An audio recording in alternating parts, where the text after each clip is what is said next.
So July 19, 2020 தன்னோட சொந்த ஊரான ஸ்பெயினில் மார்க் மார்க்கஸ் ரேஸ் ஓட்டாப்ல. ஸோ எப்பவும் போல 5th லேப் அப்படிங்கிறப்போ 3rd பிளேஸ் இருக்காப்ல.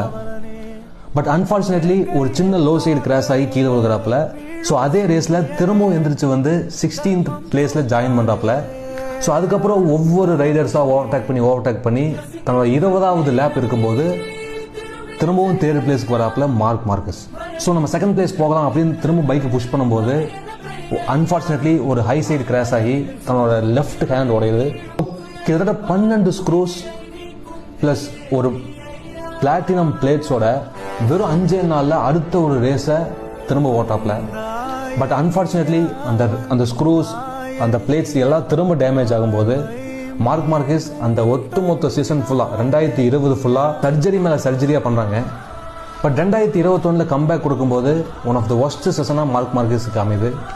ஸோ அதுக்கப்புறம் 2022 இந்தோனேஷியன் ஜிபியில் ஜஸ்ட் ஒரு வார்ம் அப் மேட்ச்சில் ஹியூஜ் ஹை சைடு கீழே விழுந்து அவரோட ஐஸில் இருக்க நர்வ்ஸ் வந்து டேமேஜ் ஆகுது.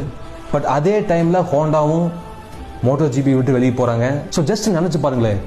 So youngest MotoGP champion, 7 time world champion, இது எல்லாமே ஒரே நாள் ஷட் டவுன் ஆகுது. ஃபேன்ஸே மார்க் மார்க்கஸை மறக்கிறதுக்கு ஆரம்பிச்சிட்டாங்க.